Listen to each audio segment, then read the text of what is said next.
తెలుగు రాష్ట్రాల్లో గోదావరి మహాపుష్కరాలు వైభవంగా కొనసాగుతున్నాయి. 4వ రోజు భక్తులు పోటెత్తారు. శని ఆదివారాల సెలవులు కావడంతో పుష్కరానికి వీకెండ్ రద్దీ రికార్డు స్థాయిలో ఉంటుందని అంచనా. రైళ్లు, బస్సులు కిక్కిరిసిపోతున్నాయి. తెలుగు రాష్ట్రాల నలుచెరుగుల నుంచి అన్ని దారులు గోదావరి వైపే పరుగులు తీస్తున్నాయి.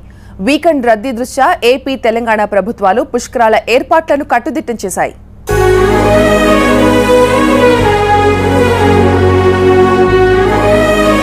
దక్షిణ గంగా చల్లని గోదావరి ఒడిలో మహాపుష్కర మహోత్సవం కనుల పండుగగా సాగుతోంది.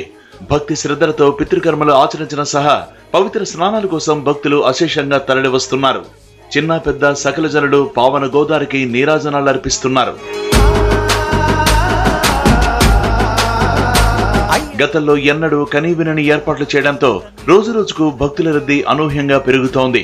శని ఆదివారాలు సెలవులు కావడంతో వీకెండ్ రద్దీ రికార్డు స్థాయిలో ఉంటుందనే అంచనాతో ఏర్పాట్లను, భద్రతను కట్టుదిట్టం చేశారు. బాసర మొదలు అంతర్వేది వరకు గోదావరి జనహారంతో కనువిందు చేస్తోంది.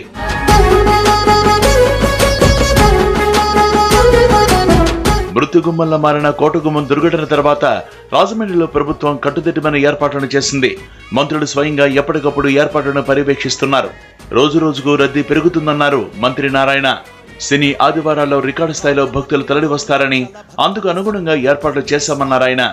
అందరి ఎక్స్పెక్టేషన్ ఏంటంటే 25 to 50% పెరగొచ్చుని.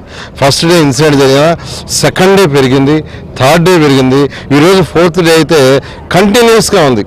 అంటే జనరల్గా మధ్యాహ్నం 12 నుంచి లేదంటే 9 నుంచే తగ్గద్ది, కానీ ఈరోజు 12 o'clock దాకా కంటిన్యూస్గా పెరుగుతూ వచ్చింది. 12 నుంచి ఈవినింగ్ 4 దాకా తీసుకున్న నిన్న మొన్న కంటే ఈరోజు పెరుగుతూనే ఉంది. కాబట్టి దాన్ని కూడా దృష్టిలో పెట్టుకొని అన్ని ఏర్పాట్లు చేస్తున్నాం. అటు తెలుగువారి అయోధ్యపురి భద్రాచలం చెంత గోదావరి పుష్కరం జనసంద్రాన్ని తలపిస్తోంది. వీకెండ్ రద్దీ 4 లక్షలకు పైగా ఉండొచ్చనేది అంచనా. దీన్ని దృష్టిలో పెట్టుకుని ఏర్పాట్లను ముమ్మరం చేశామన్నారు మంత్రి ఇంద్రకరణ్ రెడ్డి. మరి ఇక్కడ అన్ని కాంట్రాల్లో మరి పూర్తిగా టాయిలెట్స్ ఏర్పాటు చేయడం జరిగింది. పెద్ద ఎత్తున స్నానఘట్టాలు, మరి పెద్ద ఎత్తున దాదాపు ఇక్కడ 500 మీటర్లు కొత్తగా స్నానఘట్టాలు ఏర్పాటు చేయడం జరిగింది. అదేవిధంగా షవర్స్ పెట్టాము, మహిళలకు బట్టలు మార్చుకునే గదులు ఏర్పాటు చేశాము. University department, medical health, sanitation, ప్రతి డిపార్ట్మెంటు దేవాదాయ శాఖ ఆధ్వర్యంలో మరి శ్రీరామ కళ్యాణం ఏ విధంగా జరుగుతుందో ఆ విధంగా కూడా ఈ పుష్కరాలకు అలంకరించడం జరిగింది. ప్రతి డిపార్ట్మెంట్ ఇవాళ పనిచేస్తున్నారు. ఆదిలాబాద్ జిల్లా మంచిర్యాలలో చినజీర స్వామి ఆధ్వర్యంలో పుష్కర బ్రహ్మయజ్ఞం అంగరంగ వైభవంగా ప్రారంభమైంది.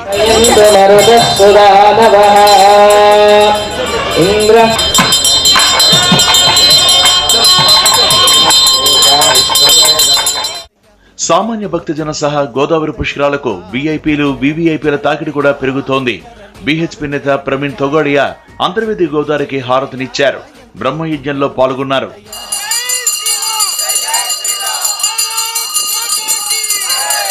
నాలుగో రోజు ఇలా ప్రశాంతంగా పండుగ వాతావరణంలో పుష్కరాలు సజావుగా సాగాయి.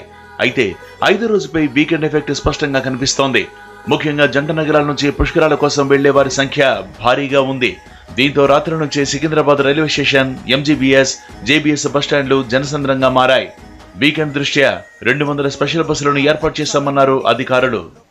గోదావరి మహాపుష్కరాలకి ప్రయాణికులకు అనుగుణంగా కావాల్సిన బస్సులు ఇక్కడ ఏర్పాటు చేయడం జరిగింది. ముఖ్యంగా ఈరోజు, రేపు ఈ సెలవు దినాలు కావడం వల్ల ట్రాఫిక్ చాలా వస్తుంది. దీనికి తగిన విధంగానే మేము ఆల్రెడీ 200 బస్సులు అడ్వాన్స్ రిజర్వేషన్ చేయించాము. భద్రాచలం కానీ, కాళేశ్వరం కానీ, ధర్మపురి కానీ, ఈవెన్ బాసరకు కూడా రిజర్వేషన్ లేకుండా వచ్చే ప్యాసింజర్స్ కొరకు వాళ్ళ కొరకు కూడా దాదాపు 100 బస్సులు ఏర్పాటు చేయడం జరిగింది. సో మనకు ఎటువంటి ఇబ్బంది లేకుండా ప్యాసింజర్స్కి వాళ్ళకు అనుగుణంగా, వాళ్ళ అవసరాలకు అనుగుణంగా బస్సులు ఏర్పాటు చేయడం జరుగుతుంది. ఈరోజు మాకు అనూహ్యంగా ట్రాఫిక్ బాగా పెరిగింది. దీని తగ్గట్టుగా మేము ముందే ప్రణాళిక వేసుకోవడం జరిగింది. అందుకని మేము 191 బస్సెస్ ఆల్రెడీ రిజర్వేషన్ సౌకర్యం కల్పించి ధర్మపురి, భద్రాచలం, కాళేశ్వరం ప్రాంతంలో పెట్టడం జరిగింది. ఆ 191 కాకుండా బస్ స్టేషన్ నుంచి 100 బస్సులు ఎక్స్ట్రా రావడం జరిగింది. దాంట్లో 68 బస్సెస్ భద్రాచలం, 32 ధర్మపురి, ఇంకా 34 వరకు కాళేశ్వరం బండి నడపడం జరిగింది. అయితే రద్దీకి తగ్గట్టుగా బస్సులు అందుబాటులో ఉండడం లేదని ప్రయాణికులు ఆగ్రహం వ్యక్తం చేశారు. స్పెషల్ పేరిట టికెట్ ధరను పెంచేశారే కానీ డొక్కు బస్సులను ఏర్పాటు చేస్తున్నారని మండిపడ్డారు. బస్టాండ్లో కనీస ఏర్పాట్లు కరువయ్యాయని, మంచినీళ్లు కూడా అందుబాటులో లేవని ఆవేదన వ్యక్తం చేశారు ప్రయాణికులు. మాకు చిన్నపిల్లలు ఉన్నారు, చిన్నపిల్లలున్న water facility, main problem water facility లేదు ఇక్కడ ఇమ్లీబన్ బస్ స్టాప్లో. మేము రిజర్వేషన్ చేయించుకొని లాంగ్ బ్యాక్ 1 month బ్యాక్ చేయించుకున్నాం. టిల్ నౌ బస్ రాలేదు ఇంకా మాకు. రిజర్వేషన్ అయింది. Now bus is by 6:45. Now the time is I don't know what's the time. ఇంకా రాలేదండి bus. We're waiting for bus. మాకు మెయిన్ ప్రాబ్లం మాకు చిన్నపిల్లలు ఉన్నారు, వాటర్ ఫెసిలిటీ లేదు. Bus Imlibun bus stop. They are just planning to go to Bhadrachalam, but facilities are not well. RTC ప్రయాణం కథ ఇలా ఉంటే ఇక ప్రైవేట్ ట్రావెల్స్ దోపిడీకి అడ్డు అదుపు లేకుండా పోతోంది. అడ్డగోలుగా ఛార్జీలను దండుకోవడమే కాదు, నిబంధనలకు విరుద్ధంగా పరిమితికి మించి ప్రయాణికులను ఎక్కించుకుంటున్నారనే ఆరోపణలు వెల్లువెత్తుతున్నాయి. తమ దగ్గర రద్దీకి తగిన వాహనాలు లేవంటున్నారు ప్రైవేటు ట్రావెల్స్ నిర్వాహకులు. తాము వాహనాలను అద్దెకు తీసుకురావాల్సి వస్తోందని, అందుకే ఛార్జీలు పెంచాల్సి వస్తోందని సమర్థించుకున్నారు. ఇప్పుడు ఇప్పుడు మేము యాక్చువల్లీ ఆర్టీసీ టికెటింగ్ కూడా చేస్తాము, ప్రైవేట్ బస్ టికెటింగ్ కూడా చేస్తాము. వాటిలో కూడా సీటు అవైలబిలిటీస్ చాలా తక్కువ ఉన్నాయి, అంటే సరిపోలేదు, కస్టమర్స్ సరిపోలేదు. ప్లస్ కాక మాకు వెహికల్ బుకింగ్స్ కూడా బాగా ప్రెషర్ ఎక్కువ ఉన్నది. ఇప్పుడు మనకు 14 తారీఖు నుంచి అంటే పర్లేదు, ఒక రకంగా మనం అరేంజ్ చేయగలిగినాం. కానీ ఇప్పుడు most probably Friday, Saturday, Sunday ఈ 3 days కంటిన్యూస్ హాలిడేస్ రావడం వల్ల, ఈ రంజాన్ హాలిడేస్ రావడం వల్ల వెహికల్ షార్టేజ్ కూడా పెరిగింది బాగా. అంటే రద్దీ పెరిగింది, కస్టమర్స్ రద్దీ బాగా పెరిగింది.